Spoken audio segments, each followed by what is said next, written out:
el poder desarrollarse en una filosofía para el orden social que estaba sugiriendo. Podemos decir también que Comte desarrolló una doctrina social basada en principios científicos. Realizó una de las obras principales que fue denominada, o su nombre era El Curso de la Filosofía Positiva, que constaba de 6 volúmenes. En este trabajo, Comte argumentó que, al igual que en el mundo físico, la sociedad operaba bajo su principio de conjunto de leyes.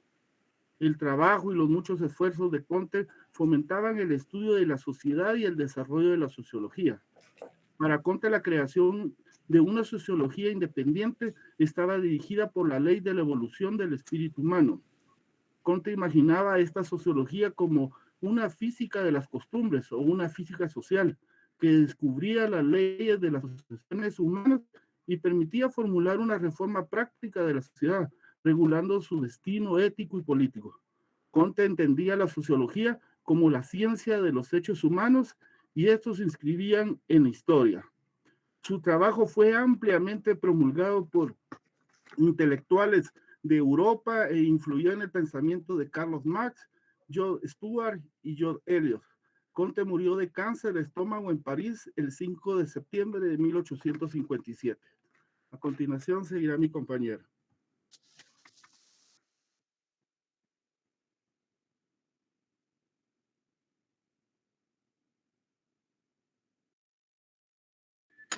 Gracias, compañero. Yo les voy a hablar sobre las normas y su interpretación. Como ya vimos, Augusto Comte fue un gran precursor para la sociedad, ¿verdad? Entonces le podemos decir que el positivismo de Augusto Comte explica que reduce todo lo real a lo dado por la experiencia vivida.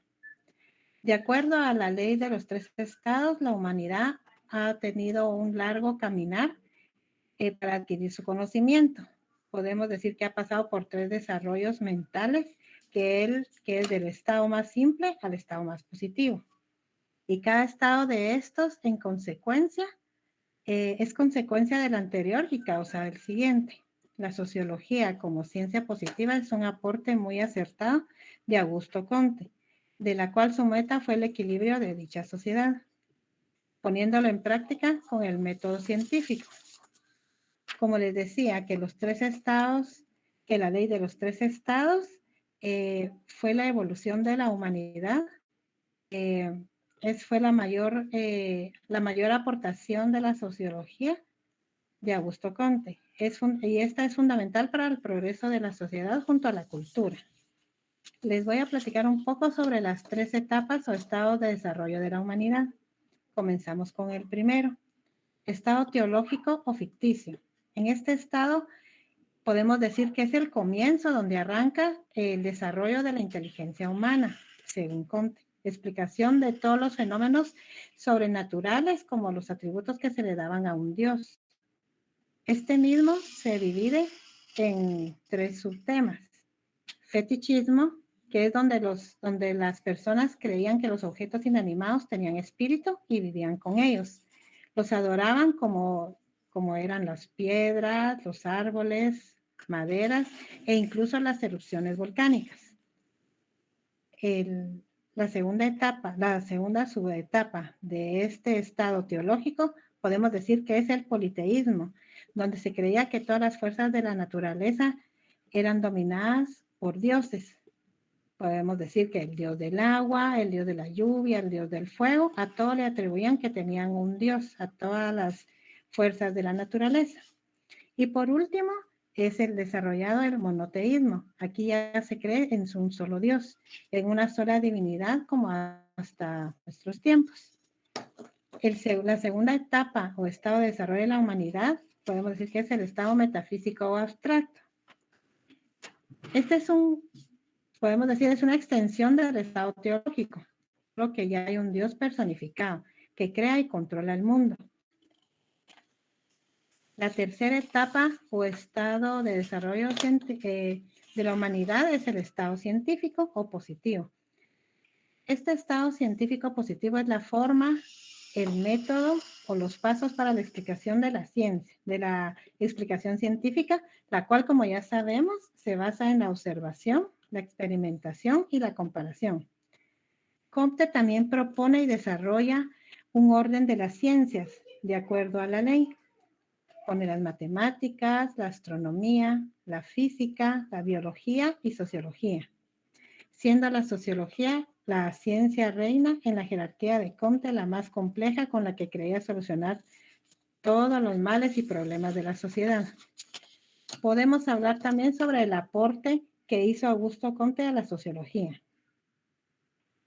Él dejó la escuela exegética. En esta aplica el positivismo con el derecho desarrollado en el Código Civil francés. Ahí es donde se denota la base sociológica. La estática y la dinámica social, fuerte aporte de la sociología jurídica. Y también tuvo gran trascendencia las ideas sociojurídicas que parten de un limitado de sociedad y derecho, o sea, el positivismo sociológico. Expone y vincula lo teológico, metafísico y positivo dentro de la ley de los estados que ya les había platicado, la ley fundamental para el conocimiento de la humanidad con relación al derecho. El evolucionismo, funcionalismo y estructurismo es el resultado del desarrollo de la sociedad, de la sociología del derecho, que nos apoya en la observación, la comparación para el establecimiento de las leyes. También las ciencias en su clasificación, como lo son la filosofía. Toda la filosofía que nos expone Comte son los límites de la ciencia que no puede ir más allá de la experiencia.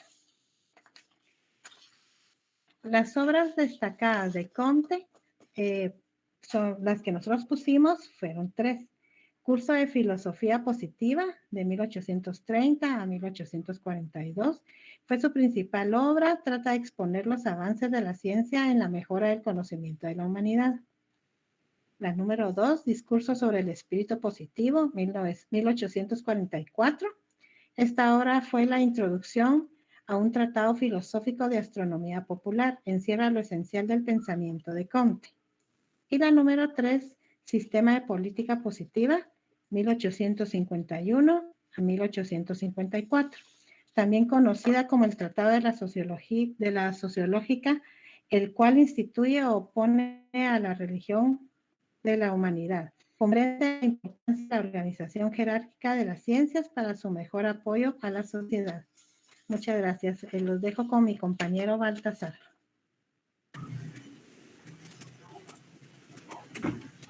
Muy buenas noches. En esta ocasión les voy a hablar sobre los métodos de investigación de Augusto Comte. Tenemos el primer método, que es el método de observación o método científico. En este método, pues según Augusto Comte, se caracteriza por prescindir de la búsqueda de causas reales. La ciencia se limita a establecer relaciones entre los fenómenos observables.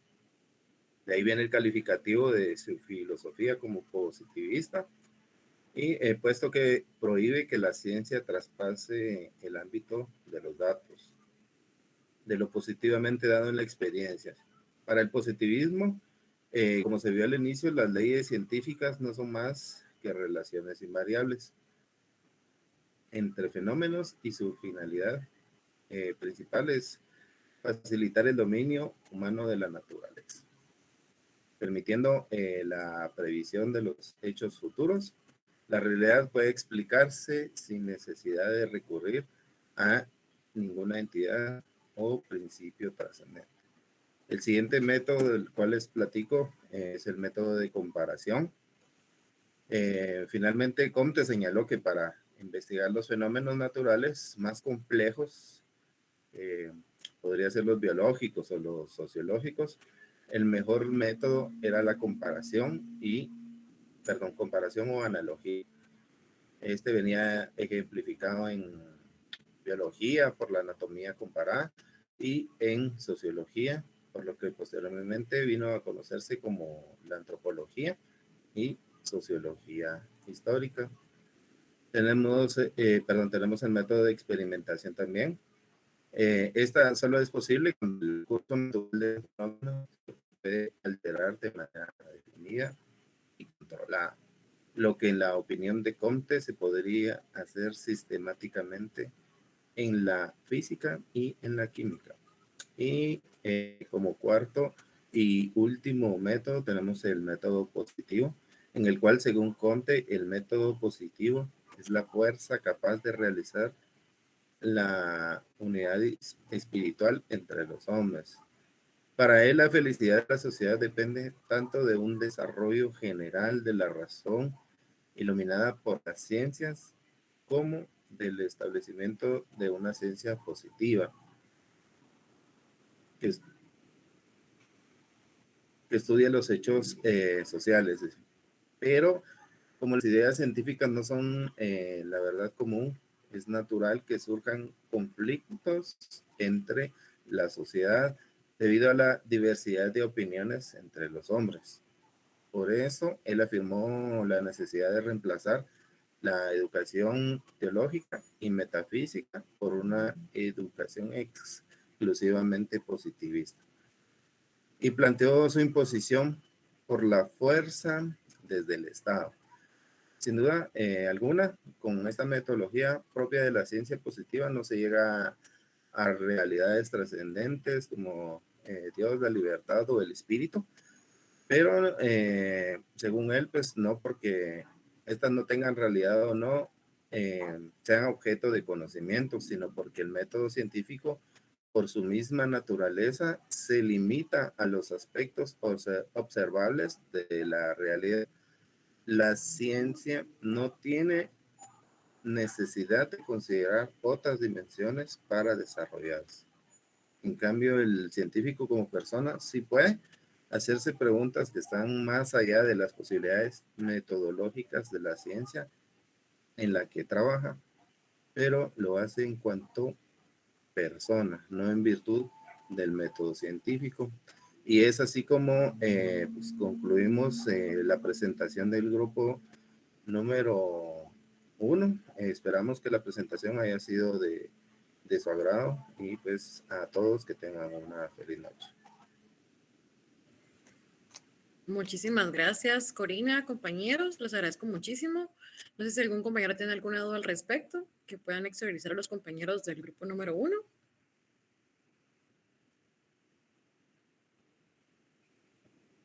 ¿Todo bien? Todo bien, licenciada. Muy bien, muchísimas gracias. Gracias. Bueno, Gracias, licenciada. Gracias, compañeros. Vamos a continuar. No sé si me puede confirmar, Pedro, si su grupo número 11 ya se encuentra completo. Buenas noches, licenciada. Sí, sí, ahorita nos conectamos. Muy bien, de acuerdo. Tome su tiempo, por favor, para que podamos dar inicio con el grupo número 11.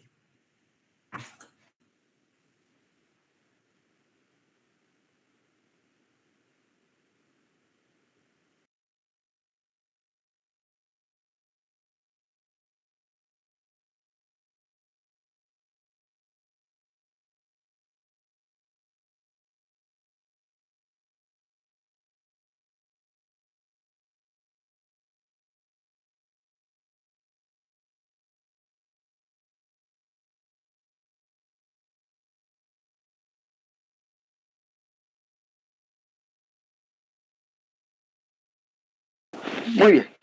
Buenas noches, licenciada. Buenas noches, compañeros. Esta noche les hablaré un poco acerca del filósofo y sociólogo Ferdinand Tönnies, sobre su biografía, sus obras que destacó a la sociedad, los aportes que realizó, y a continuación le dejo la palabra a mis compañeros. Buenas noches. Ferdinand Tönnies nació el 26 de julio de 1855 en Oldesloe, Frisia del Norte, bajo el Imperio danés, en lo que ahora es conocido como Alemania. Él falleció a los 80 años, el 9 de abril de 1936 en Kiel, en la Alemania nazi. Él es proveniente de una familia de viajeros. Fue el tercer hijo de August Ferdinand Tönnies y de su esposa Aida Frederica Mau. Tuvo 3 hermanos y 3 hermanas. Realizó sus estudios en 4 universidades diferentes, las cuales fueron la Universidad de Bonn, la Universidad de Jena, la Universidad de Humboldt de Berlín y la Universidad de Leipzig. Obtuvo su doctorado en la ciudad de Tubinga en 1877. 4 años después, ostenta el cargo de profesor particular en la Universidad de Kiel. Cabe destacar que cofundó la Sociedad Alemana de Sociología junto con Max Weber y George Simmel y muchos otros fundadores. Fue presidente de dicha sociedad de 1909 a 1933, después de lo cual fue destituido por haber criticado a los nazis. Fue un filósofo alemán y es considerado un padre de la sociología, de hecho. También es considerado el primer sociólogo alemán. Asimismo, publicó más de 900 trabajos y contribuyó en varias áreas de la filosofía y la sociología. Ampliando un poco acerca de lo que este filósofo pues comenta, es que él definió la voluntad como ese conjunto de mecanismos que motivan u orientan nuestro comportamiento. Además, propuso 2 tipos de voluntades, la voluntad orgánica y la voluntad reflexiva. La voluntad orgánica es aquella que está conectada con nuestro ser biológico, como por ejemplo los impulsos, las pasiones, las motivaciones, y aunque tiene una base natural, pues no excluyen las cualidades mentales y el pensamiento. La voluntad orgánica tiene 3 formas, de las cuales sería la número 1, el deseo, que es esa necesidad que tenemos como seres humanos. La número 2 sería el hábito, que es esa relación que tenemos con el mundo externo. Y la número 3 sería la memoria, que son las actividades mentales y el pensamiento. La voluntad reflexiva, que es la segunda voluntad que este filósofo habló, está denominada por el pensamiento y es por lo tanto una voluntad sometida a la racionalidad e inteligencia. Es un pensamiento que motiva la acción. Aquí miramos que predomina un poco más el pensamiento que el impulso o la acción. Esta voluntad reflexiva se subdivide en tres conceptos que él dio. La número 1 sería la reflexión, que es la consideración de la intención o del objetivo. La número 2 es la conveniencia y es la búsqueda de las razones. Y la número 3 es el concepto, que es la representación racional y general de los objetos y de los objetivos. Un ejemplo de esto podría ser si, por ejemplo, yo veo una manzana en un árbol y necesito pues satisfacer mi hambre, ¿verdad? Entonces reflexiono acerca de ese deseo. Luego entra la conveniencia y miro si me conviene pues bajar esa manzana para satisfacer mi necesidad, y el concepto que sería la representación de todo esto, ¿verdad? De ver si este objeto satisface mi deseo de alimentarme. De igual manera mencionó que las relaciones sociales que obedecen a la voluntad orgánica pertenecen al tipo de la sociedad denominada comunitaria, y las relaciones sociales inspiradas por la voluntad reflexiva pertenecen a las sociedades denominadas societarias. Estos tipos de sociedades serán explicadas más adelante por mis compañeras. Finalmente hizo mención que observó una evolución de las sociedades occidentales, las cuales transicionaron de una sociedad propiamente comunitaria a una sociedad societaria, debido a un progreso del individualismo. Tal es el caso cuando la división del trabajo es más compleja, ya que es más competitiva e individualista. Y así es como se vuelven las relaciones más competitivas e individualismo, obviamente. Le cedo la participación a mi compañera Michelle respecto a los aportes de su dicho sociólogo y filósofo. Muchas gracias. Buenas noches. Los aportes a la sociología por parte de Ferdinand Tönnies se enfocan principalmente en el concepto de comunidad y sociedad, ya que este fue su estudio principal, que apareció por primera vez en el año 1887. Su estudio lo que quiere llegar a superar es la oposición entre comunidad y sociedad, como la Estado y sociedad, considerada al Estado y a la sociedad incluso como las fuerzas impulsoras verdaderas de toda la historia. Así que escribe: Estado y sociedad constituyen, según su más profunda esencia, no solamente 2 diferentes formaciones de la exigencia humana, sino que son realmente los 2 elementos vitales de toda comunidad humana. En dicha frase se puede notar que Tönnies un diagnóstico de la modernidad basado en los conocimientos de las ciencias sociales, pero fundamentado filosóficamente.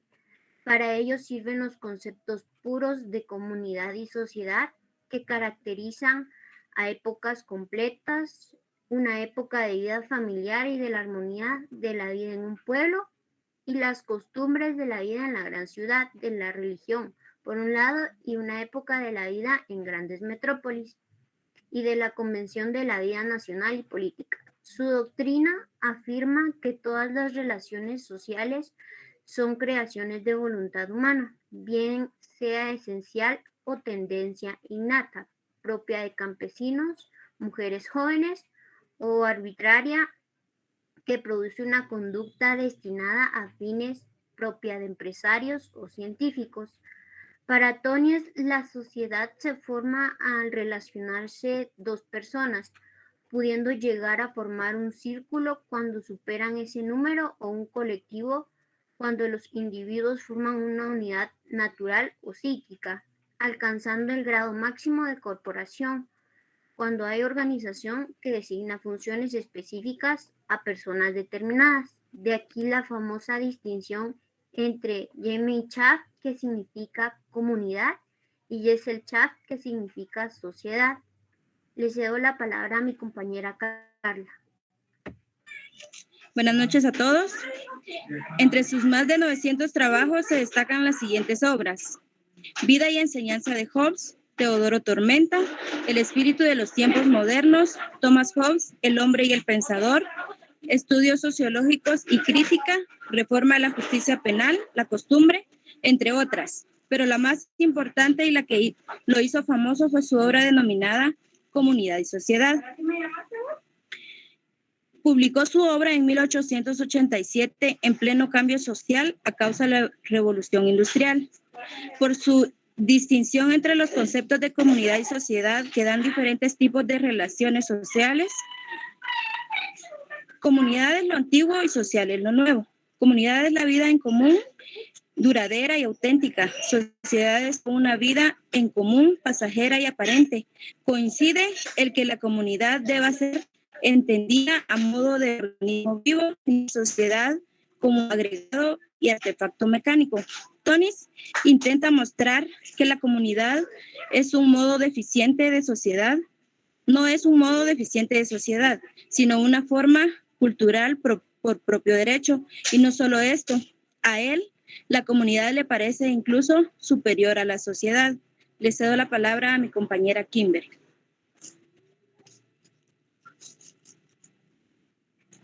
Yo voy a hablar sobre los métodos de investigación de Ferdinand Tönnies.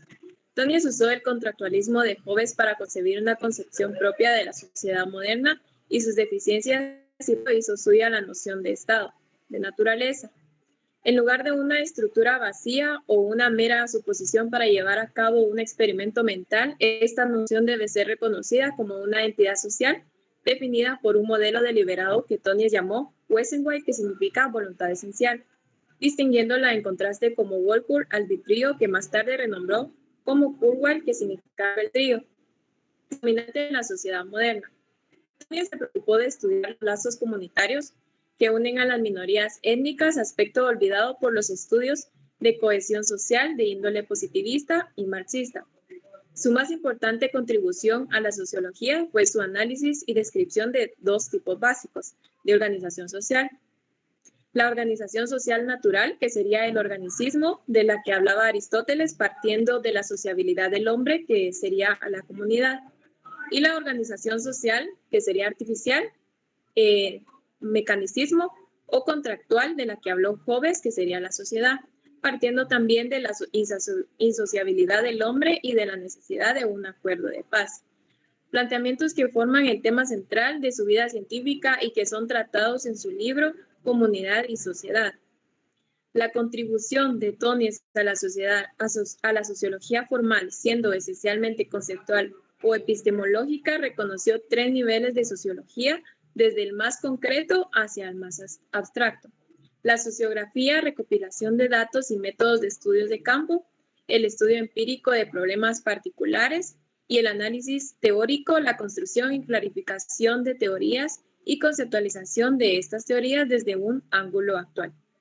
Su afinidad con el nivel más abstracto no significaba que considerara a este último más importante. Si era una elección, una atracción muy personal, Tony no veía a la sociedad como una conciencia propia, sino como una interrelación de los seres humanos. El individuo no es un organismo que responda a impulsos orgánicos ni a una personalidad condicionada. Más bien, el individuo es de naturaleza consciente y directiva, involucrado en la creación de su propio carácter. Esta ha sido nuestra presentación. Espero que haya sido de su agrado. Muchas gracias y feliz noche.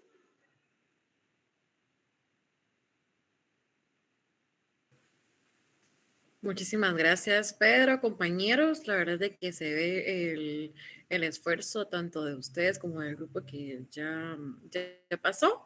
Les agradezco muchísimo también por el aporte que nos brindan a la clase. Y con ello vamos a dar inicio con nuestro tercer grupo. Permítanme un segundo. Y compañero José Flores, ¿me puede indicar si su grupo se encuentra completo, por favor? Buenas noches, licenciadas. Sí, estamos listos. Muy bien. Cuando ya puedan, cuando ustedes ya consideren, ya pueden empezar con su presentación, por favor. Gracias, licenciada. Ahora mismo va a compartir nuestra compañera Clara.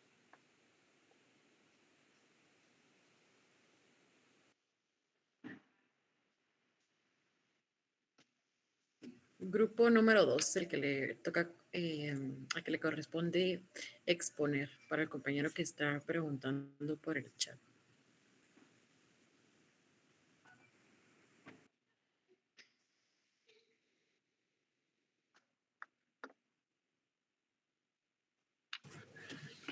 Buenas noches, licenciada María José Robledo y compañeros. Mi nombre es José Duarte, del grupo número 2. El tema a desarrollar es el sociólogo francés y precursor David Émile Durkheim. A continuación, dejo en el uso de la palabra a mi compañero Israel Flores.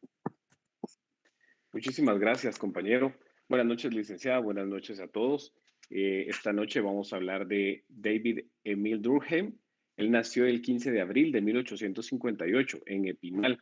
Este lugar es capital del departamento de los Vosgos, en la región de Alsacia, en Lorena, Francia. Él creció dentro de los límites de una familia judía muy unida, ortodoxa y tradicional, que después de fracasar en sus primeros intentos, en 1879, por fin es admitido en la École. Se graduó de la carrera de filosofía en la Escuela Normal Superior de París en 1882, en la que se formó bajo la influencia del positivismo y el evolucionismo, año en el cual comenzó también su preocupación por las cuestiones sociales. 2 años después, él decidió realizar un viaje a Alemania con la finalidad de ver las ciencias sociales. Fue Auguste Comte quien le marcó más profundamente, transformándolo en su heredero y continuador. Fue sociólogo, pedagogo y antropólogo, pionero en el desarrollo de la sociología moderna. En París, en el año de 1893, defiende su tesis de doctorado sobre la división del trabajo social y 2 años después las reglas del método sociológico. Falleció en una madrugada del 15 de noviembre de 1917 en su domicilio de París a los 59 años de edad, con lo que dejó su monumental obra inconclusa. Podemos decir también, agregar, que fue una persona que tuvo, él fue muy decidido a lo que quería hacer, a pesar de haber tenido dificultades para continuar sus estudios académicos. Él fue muy constante y finalmente consiguió graduarse del École, que digamos académicamente era lo más importante para él. Para continuar, dejo a mi compañero Jorge Mario para que él pueda continuar. Buenas noches, licenciada, compañeros. A mí me toca exponer sobre los aportes a la sociología de Émile Durkheim. Como primer punto, él crea el Departamento de Sociología de la Universidad de Burdeos en Francia en 1895. Como segundo punto, en 1896 crea la primera revista dedicada a la sociología, la Année Sociologie, que se publica anualmente hasta 1925 y luego volvió al público como Annales Sociology entre 1934 y 1942. Después de la Segunda Guerra Mundial volvió a ser publicada con su primer nombre y ahí se sigue publicando hasta ahora. Como tercer punto tenemos su teoría sociológica. Él concibe la existencia de fenómenos específicamente sociales. Estos son hechos sociales que constituyen unidades de estudio que no pueden ser estudiadas con técnicas que no sean específicamente sociológicas. También definió los hechos sociales en reglas del método sociológico, como modos de actuar, modos de pensar, modos de sentir, estos externos del individuo y que poseen un poder de coerción en virtud del cual se imponen al mismo individuo. También perfeccionó el positivismo que primero había ideado Augusto Comte, que él fue su mentor, promoviendo así el realismo epistemológico y todo hipotético deductivo. Para Emile Durkheim, la sociología era una ciencia de las instituciones y su meta era descubrir hechos sociales estructurales. Y como último, su visión, las ciencias sociales debían ser puntualmente holísticas. La sociología debe estudiar fenómenos atribuidos a la sociedad en su totalidad, en lugar de centrarme en las acciones específicamente solamente de los individuos. Ahora los dejo con mi compañera Claudia Mendoza, que dará su participación ahora. Gracias, Jorge. Buenas noches a todos. Dentro de las normas que Emile Durkheim destacó, tenemos la división del trabajo social, educación y sociología. Sin embargo, él sostuvo que dentro de la sociedad moderna existe la solidaridad mecánica, la solidaridad orgánica y la anomia. Acerca de la solidaridad mecánica, él señala que la conciencia colectiva es intensa. Esto produce la cohesión social y reduce la individualidad. Por ello observamos que la solidaridad mecánica es aquella que se encuentra presente dentro de las comunidades rurales, la familia y grupos de mejores amigos, porque aquí existen las relaciones y la comunicación cara a cara. Dentro de la solidaridad orgánica, Durkheim señaló que la conciencia colectiva pierde poder. Esto es debido a la división de trabajo. Esto es porque también a su vez se encuentra dentro de las sociedades industriales y como consecuencia de la división del trabajo, cada persona es individual, su criterio es individual y esto hace las diferencias entre sí. Dentro de la anomia podemos decir que para la sociología y otras ciencias, anomia viene del griego anos, que eso significa sin. Dentro de la anomia podemos destacar que es ausencia de normas, por ello tenemos claros ejemplos dentro de la sociedad moderna, que es la Gran Depresión en 1929 en Estados Unidos. Otro ejemplo podemos decir que es la posguerra en Alemania, debido al colapso de Alemania por los nazis, la crisis de Argentina en 2001, y también tenemos la Gran Recesión en el año 2008 en México. A continuación, dejo en el uso de la palabra a mi compañero Jorge Luis Brown, quien les hablará acerca de las obras destacadas. Muy buenas noches. Muy buenas noches, licenciada. Mi aporte sería lo que son algunas obras de las que el autor redactó. La primera sería la división del trabajo social. En esta él establece como las relaciones que se establecen entre las personas. Acá está las reglas de método sociológico también. Esa la dio en 1895. Él logró abordarlos en forma sistemática y científica. El suicidio en 1897 fue una primera investigación sociológica basada en datos y análisis estadísticos, y no en sentimientos, no en ideología únicamente, ¿verdad? Educación moral, 1902, formas elementales de la vida religiosa, 1912, y lecciones de sociología en las que incluía lecciones de moral profesional, moral cívica, el derecho de la propiedad, el derecho y moral contractual, ¿verdad? No sé si me pueden cambiar la presentación. Bueno, entonces, en la división social del trabajo, lo que tenemos acá sería que él, como mencionaba mi compañera, dividía a las personas en dos solidaridades, que sería orgánica, que es la que está, perdón, mecánica, que es la que es más que todo familiar, ¿verdad? Familiar, de lazos afectivos, y la mecánica, que es más que todo, perdón, y la orgánica, que ya es la que es orientada a organización laboral, podría ser a división entre, no sé, políticos y ya maestros, doctores, ya son relaciones a las cuales hay más diferencia entre las personas, ¿verdad? Y entre las cuales hay más conflictos sociales, ¿verdad? Por diferencias de X o Y causa. Las reglas del método sociológico, que digamos, acá dice que desarrolla un método explícito, un modo explícito, y desarrolla las tres perspectivas de la sociología, que pocos sociólogos han logrado conjuntar: la teoría sociológica, la metodología y la investigación empírica.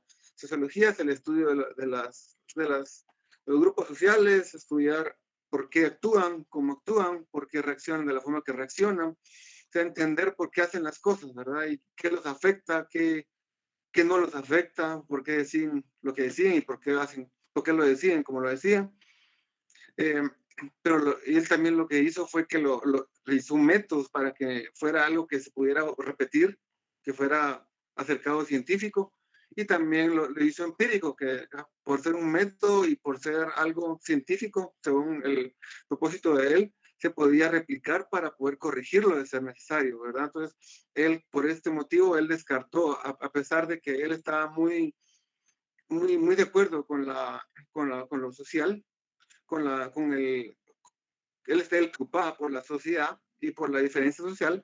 Él no creía que el marxismo fuera algo aplicable porque tendía más a ser algo ideológico que algo real, ¿verdad? El suicidio, que viene a ser lo que es aparente ser un hecho individual, pero no es otra cosa que un hecho social donde se relaciona la dependencia del individuo a factores externos y colectivos. Él en su estudio se dio cuenta de que las sociedades, la gente no se mata a sí misma o no comete este hecho solo porque tal vez nació desquiciado, sino que porque el ambiente donde ella vive es muy fuerte, porque la cultura que ella aprendió, digamos, la sociedad donde ella estaba no tenía normas definidas, no tenía normas básicas, normas morales, entonces no sabía a dónde era el camino, ¿verdad? Entonces era parte de lo que la compañera había mencionado de la anomia, que el autor decía que la anomia es crear reglas, la anomia es lo que no hay reglas, entonces como no hay reglas, cada quien piensa lo que quiere. Entonces habían suicidios de que la gente, que por no hacer carga me mato, que porque me siento triste y desesperado y no aguanto la sociedad, los problemas, me mato, y así, ¿verdad? Habían varios tipos de suicidios que eran por ese tipo de, que no hay una norma común, entonces todos están perdidos, ¿verdad? Entonces, la vida religiosa es otra cosa que es parecida, que él decía que la religión es un fenómeno social, le atribuye origen a la seguridad emocional alcanzada por el individuo con la convivencia con la sociedad. Para él, decía él que la religión es algo inventado. Ese es pensamiento de él, ¿verdad? No es que lo apoyemos en nada, es lo que es inventado y que lo creó la sociedad para sentirse parte de algo y para quitar la anomia, para poder estar más, para poder compartir en paz y para poder estar con una estabilidad mental, ¿verdad? Y psicológica. Eso es lo de la religiosa, y de ahí la educación moral y lecciones de sociología son básicamente la moral, ese conjunto de conferencias dirigidas a maestros, recoge una parte de descubrimientos sociológicos que aplican al campo pedagógico y la otra es análisis del ámbito político y la ideología que influye en el individuo. Lo que todo era crear normas, digamos, él ponía un tipo de normas que él aconsejaba según sus estudios sociológicos de cómo debía ser la política, la sociedad, digamos, para, no sé, un ejemplo así trivial de que tal vez él podría haber dictado normas como de honor, ¿verdad? Que los diputados o políticos quieren llevarse las que tienen honor, pero andan ahí robando, ¿verdad? Y quieren que la prensa no diga nada. Cosas, por ejemplo, que él ponía, que él les dio consejos de normas para que conformar la base de muchos temas, ¿verdad? Entonces, básicamente esa es mi exposición. Gracias por el tiempo y ahora sería mi compañera Jenny Kulahai, ¿verdad? Gracias, compañero. Buenas noches, licenciada y compañeros presentes. Tendré exposición el tema método sociológico. Émile Durkheim fue el principal sociólogo francés clásico que recogió la herencia científica de Augusto Comte. Los puntos principales que resaltaron, tenemos como primer punto, es que su método es conservador, objetivo, materialista, racionalista y positivista. El objetivo que persigue Durkheim con su método es que la sociología encuentre su lugar entre las ciencias, siguiendo el método de las ciencias naturales. Como segundo punto es el estudiar los hechos sociales como cosas. También planteó que estos pueden ser observados y contrastados por medio científico, estableciendo los siguientes pasos. Paso número 1, apariencia. Son las percepciones y juicios a priori, los cuales se realizan principalmente en el análisis bibliográfico. Paso número 2, la profundidad. Se averigua por la naturaleza y esencia de la organización social. Y el paso número 3, la naturaleza del hecho, en el cual se indaga si el hecho es normal o patológico. Y el cuarto es el análisis. Acá indica que establecidos los datos se procede a realizar una investigación detallada y una interpretación de esa recolección. Siguiente diapositiva, por favor. 2 reglas del método sociológico. La primera indica que esta es independiente de toda filosofía, ya que existe que el principio de la causalidad se aplica a los fenómenos sociales y huye de las generaciones para entrar en el detalle de los hechos. En el segundo lugar, detalla que se trata de un método objetivo dominado completamente por la idea de los hechos sociales y son cosas y deben ser tratados como tales. Muchas gracias. A continuación, mi compañero Jason tendrá a exponer las razones de la importancia del método sociológico. Muchas gracias. Muy buenas noches, compañeros. Mi nombre es Jason Pineda y yo voy a hablar de 3 razones que hacen importante al método sociológico hoy en día. Una de ellas es la resolución de problemas sociales. Al basarse en los hechos sociales, este método permite identificar de manera precisa y objetiva los principales problemas que afrenta la sociedad, los cuales sabemos que en Guatemala son muchos, ¿verdad? Luego, con base en este análisis y diagnóstico, se pueden promover y generar acciones e iniciativas que promuevan la resolución de problemas o conflictos. De hecho, los programas de macropolítica y apoyo social deben basarse en investigaciones sociológicas previas para que realmente sean efectivos y orientados a las comunidades las cuales lo necesitan, ¿verdad? Siguiente diapositiva, por favor. Otra razón es el conocimiento y comprensión de la sociedad. En pocas palabras, el método sociológico brinda la posibilidad de comprender mejor la sociedad, entender el origen del comportamiento y patrones de conducta, al igual que sus principales preocupaciones y complejidades. Y también, por último, la identificación de grupos y áreas desatendidas. Esto es algo muy importante, ya que detectar los problemas de la ética social es una prioridad de esta investigación o de este método.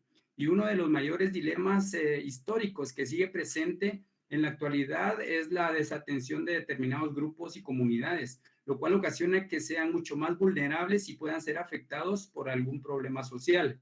En la actualidad existen muchos problemas que están muy bien elaborados, pero lastimosamente no llegan a beneficiar a la población que lo necesita, ¿verdad? Muchas gracias. Esto sería todo. Gracias por su atención. Esperamos que nuestra exposición haya sido un aporte positivo para comprender mejor el curso de sociología. A continuación los dejo con la licenciada María José. Muchas gracias. Feliz noche. Muchísimas gracias, compañeros. Gracias, Josué, por el apoyo en coordinar junto con el subcoordinador. Y con ello, pues, damos por concluido a los 3 compañeros que tuvieron a bien exponer. Les agradezco muchísimo por la preparación, por los aportes brindados y les voy a compartir por cuestión de tiempo, pues ya no podemos pasar un cuarto grupo, pero les voy a compartir nuestro enlace de asistencia para que conforme lo vayan llenando se puedan ir desconectando. Solo permítanme un segundo, por favor. En lo que lo ubico.